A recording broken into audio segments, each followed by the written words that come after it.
Hey there. Hope you're doing well. Wish you and your family a very happy and prosperous 2025.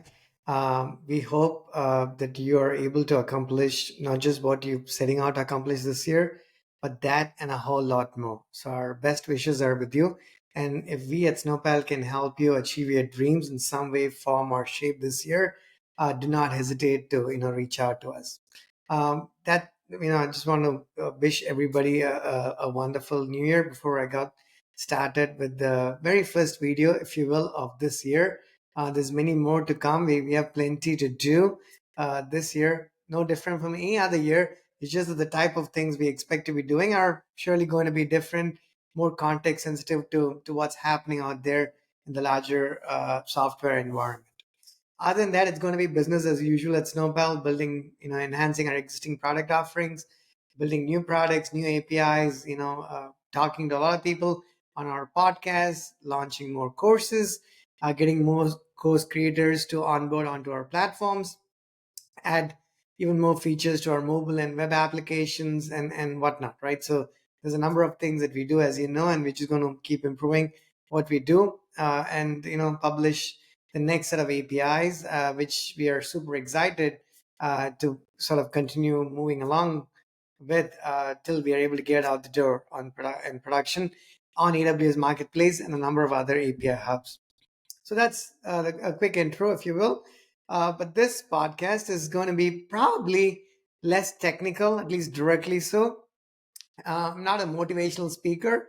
That said, all of us need motivation, whether it's self motivation or we find motivation by by being inspired by other people. So I'm no different. We're no different here. But personally speaking, and perhaps even a little bit professionally so, but mostly at the personal level, one of the people that has one of the people that have inspired me over the years, or decades, I should say, is somebody who does not happen to be in this industry.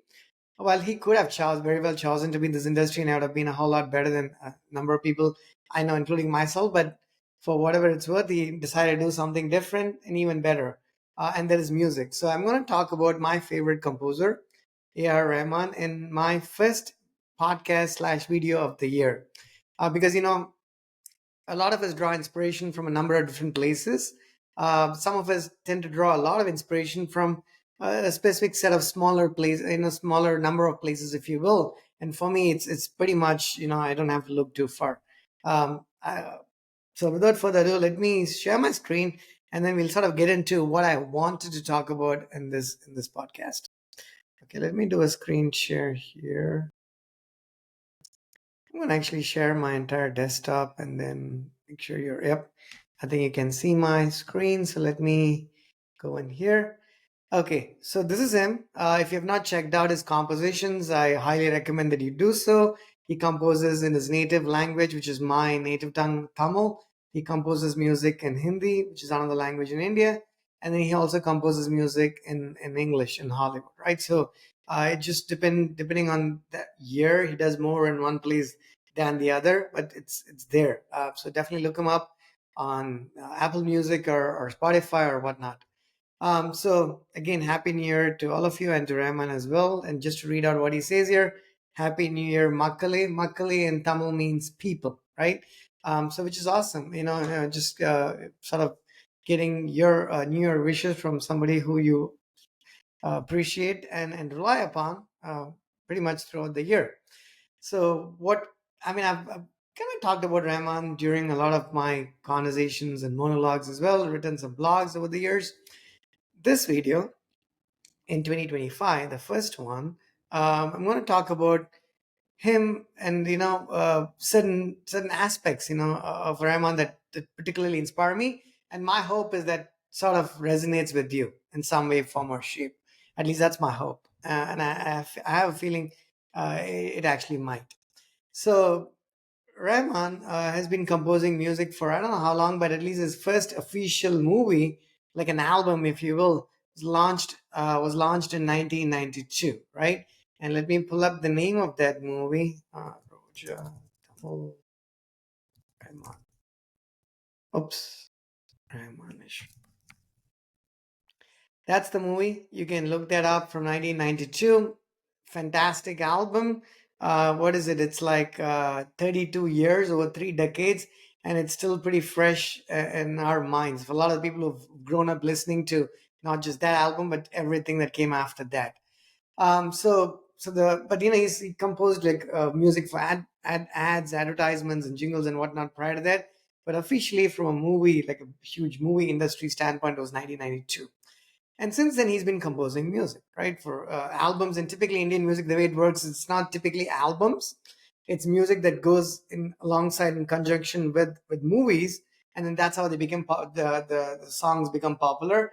Now he has worked on albums as well, but that's just not typically how it works. At least back in India. So his first album was in 1992, and let's look up how many he's actually composed. And let me make sure I'm still recording this. Yep, I am. So A.R. Rahman, number of movies. It's got to be a pretty big number. Wow, it says 200. That's absolutely insane, and that's across multiple languages.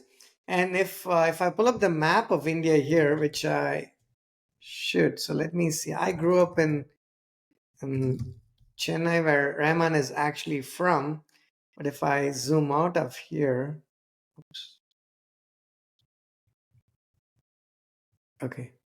If I zoom out of here, if I go to India and pull this up, right, I'm going to close this. So I grew up here in Chennai, right? India is a big country. It's I believe the fifth largest in the world, and the number of languages spoken in India are probably well over like let's see, India was it 28 official languages, 30 maybe. It says 22 major languages, and then there's a number of dialects and whatnot. And I'm pretty sure a lot of unscripted languages as well. So these are 22 distinct languages, meaning if you understand one, you actually wouldn't understand the other. There may or may not be any similarities whatsoever. So the reason I mentioned that is while Rahman's compositions are primarily in Tamil and in Hindi in India, he has done a couple other languages, but there's not very many, so we can ignore that for a moment. But the country is beautifully diverse. People speak different languages, eat different kinds of food. If you eat an Indian food, there's different. There's like a number of states in India. The food is different. The cultures are different. Everything is distinct. And why is it important? It's important because it's not a monolithic palette of music that the people consume. If you go from like say West Bengal to I don't know, to Gujarat. So West Bengal is here, Gujarat is here, different languages, Gujarati and Bengali, and then Chennai is here, and then Andhra is the neighboring state where people speak Telugu. So a number of different languages and distinct taste. So to be able to cater to an audience, a population of 1.5 billion people, has a pretty varied taste and very rich background over tens of thousands of years. It's anything but easy. So most people, probably don't even try, and maybe 99% of the ones who've tried probably just fell short by distance and failed. Now we're taking an example of somebody who's not just made it beautifully and remarkably well over a long period of time. It's one thing to when there's a it could be a flash in the pan where you have a fantastic album, it's a huge hit, everybody kind of knows you for the next 6 months or a year, and then you just disappear into thin air. But to be able to cater to a changing demographic over 3 decades, it's no mean feat. Right? I'm stating the obvious, but I'm just trying to impress upon you if you haven't heard of him, as to the depth and the complexity of what it takes to do this. Now, I'm not saying it's easier if the language was just singular, but I have to believe it's not exactly as difficult. At least that's my opinion as somebody who has no knowledge of music, but at least tell me if you think otherwise. Because if you had to just compose music in a single language and everybody spoke that and understood that, his job would have probably been a whole lot easier. But now this is not the case. You go from like if you go to Punjab here up here in the north, the Punjabi music is entirely different, right? When you come to the south, I'm just taking two extremes, but there are subtle and not so subtle differences as you drive like every 100 miles in India.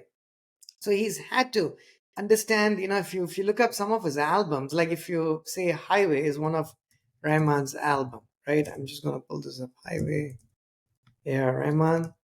So this, I believe, is based primarily in the north of India, but a lot of it is probably in Rajasthan as well, where I went to college.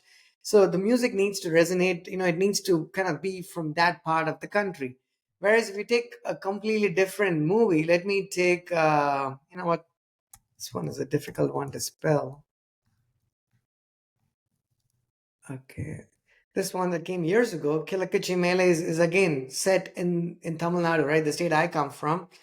And if you've listened to Rahman, if you've listened to Bollywood music, maybe you've even listened to this one. There's a high possibility. If you haven't, I highly recommend you do so. This is a completely different genre of music.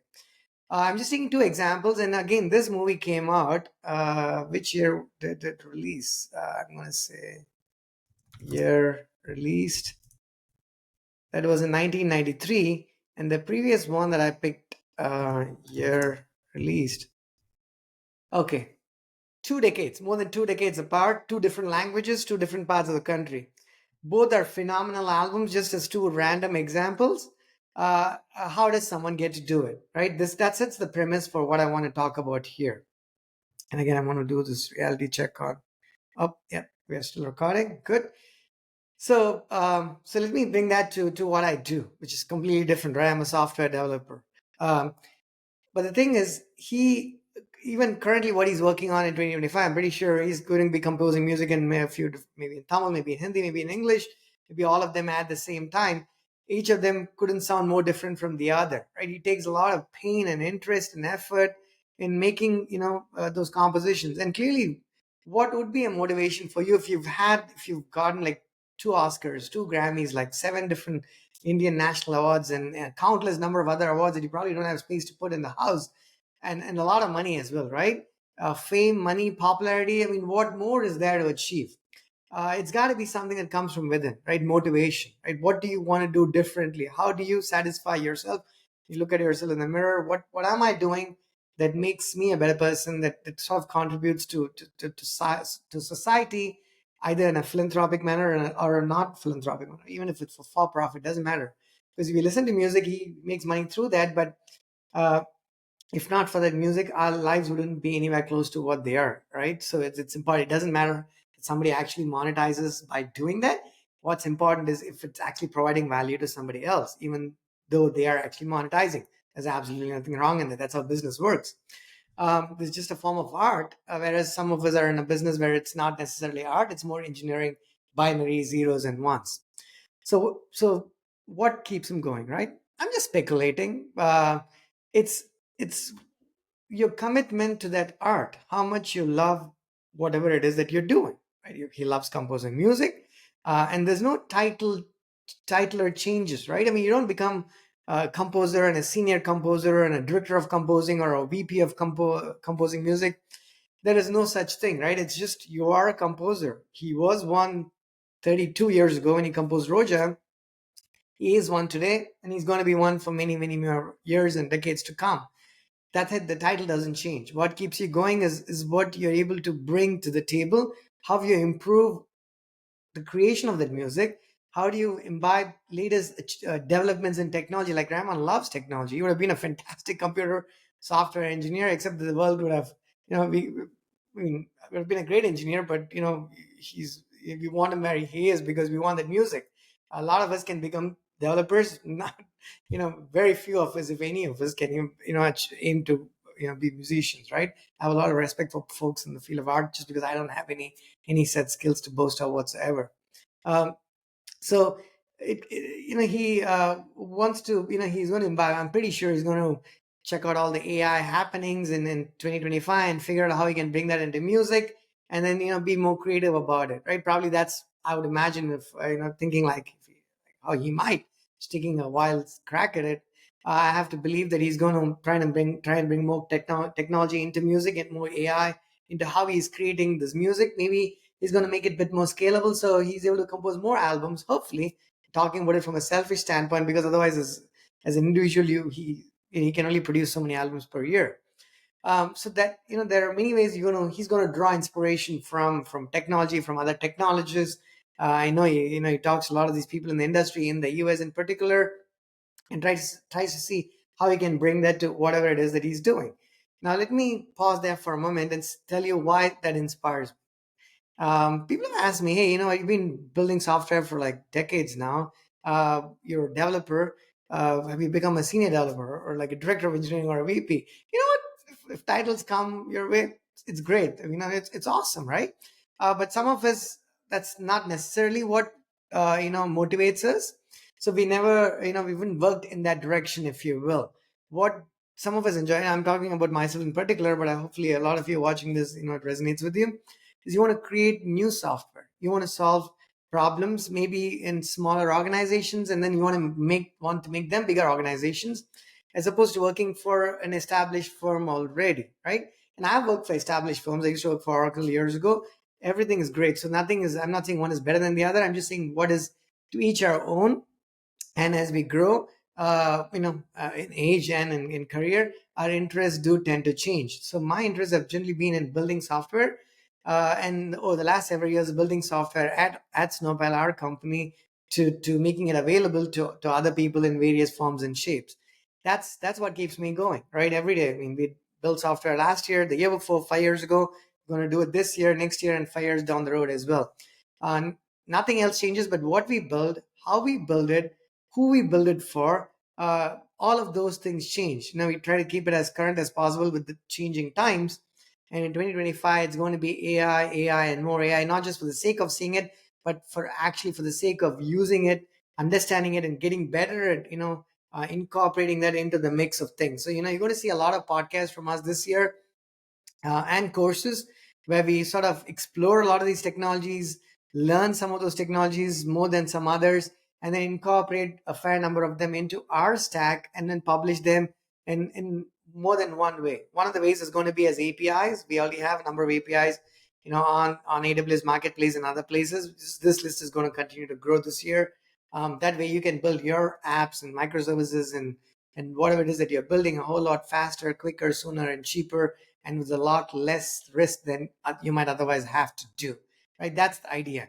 So the point I want to make here is, whoever your inspiration is, whatever it is, people are going to be making judgments. There are going to be difficult times. And to be honest, I think there's on a personal front, if you looked up some news with Rahman, is probably going through some challenging times. Fingers crossed. Hopefully everything works out beautifully well for him this year. So, he doesn't have to worry about, anything, and can just keep his focus on the thing that, what he enjoys doing, creating music essentially. But that's, what I'm trying to say is everybody has their fair share of challenges. But what's important is you sort of chug along, you figure out, what, this is kind of what I want to do, right? I don't want to do anything else. I mean, I can do something else.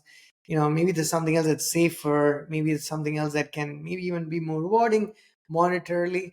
But, maybe none of that matters, because, I think I should pull up that, as part of this video, I want to pull up that Venn diagram. I don't know what that is called. I'm going to search for vocation Venn diagram. Yeah, this one here. You've probably seen this.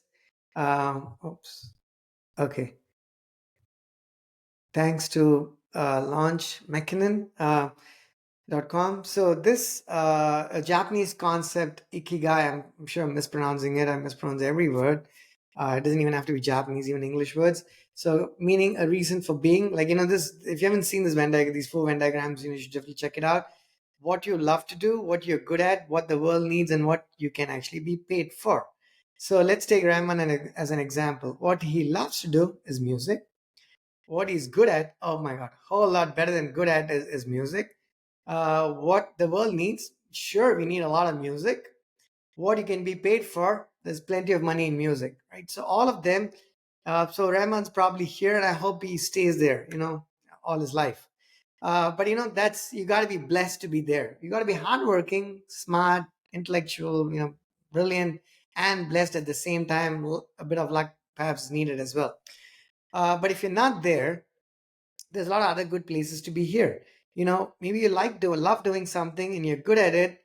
The question is, maybe the world needs it, maybe it doesn't need it. Or perhaps the world needs it, you love doing it, you can get paid for it, but you're not actually good at it, which is probably true. You probably, worked with people who are, who probably have other skills where they're pretty good at other things, but they end up doing something else because that pays better. I mean, I know friends who are in the business of building software. They don't want it. They would rather not do that, but they do that because that's kind of where sort of the money has been. The world needs it. They can get paid for it, but they may or may not particularly be good at it. So again, you have to pick the combination that not just works for you, but where you genuinely fit in. Sometimes if you love doing something, you're good at it, but the world doesn't need it, or maybe the world needs it, but there's not enough money in it. It doesn't help. So there's going to be a lot of these. You can look at it, dig deeper into this Venn diagram and learn more about it. But the bottom line is to also quote my favorite Henry Thoreau here. My favorite quote is this one here. The there's different variations of this. Okay, going to read this one here. The price of anything is the amount of life you exchange for it, right? So in 2025, I think it's something to remember. It's not so much the length of a contract that you're working on if you're a contractor, or I'm just taking a random example. It's how much you enjoy doing what you're doing, because what you're exchanging is actually time, and that's finite. So the price of anything, per Henry Thoreau's quote here, is the amount of life you exchange for it. So keep that in mind. You need to pay your bills. We all need to pay our bills. It's important. You have to work towards it. But perhaps you get to a point where you're blessed enough that you can pay your bills by doing things that you enjoy. Maybe you cannot buy this the nicest car or the nicest house or live in the coolest part of the country. It's okay if you cannot live in San Diego, right? Because it's expensive. Maybe you live in some other part of the country that's not so expensive, because your priorities are probably different. Or maybe you want to live in San Diego and you make some other compromises. So it's entirely up to you. But the point I want to make here is pick the people that you want to get inspired by, and it's going to become a whole lot easier, right? You go to a restaurant, somebody makes a beautiful sandwich, and that's inspiring because that sandwich, we go to Panera Bread, and sometimes you have a fantastic Mediterranean veggie sandwich. Other times it's terrible. It's the exact same sandwich, same menu, same type of, it should be the same recipe, but the person preparing it makes all the difference. So whatever you do this year and going forward, you probably want to take some notes from Rahman and see how you can put your best foot forward, get out of your comfort zone. Maybe it's only worthwhile that I should also share that diagram. Comfort zone diagram. Comfort zone, cool things diagram. Maybe this, I don't know, maybe this is, oh yeah, this one here. This one is the one I was looking for. Where, your comfort zone is here.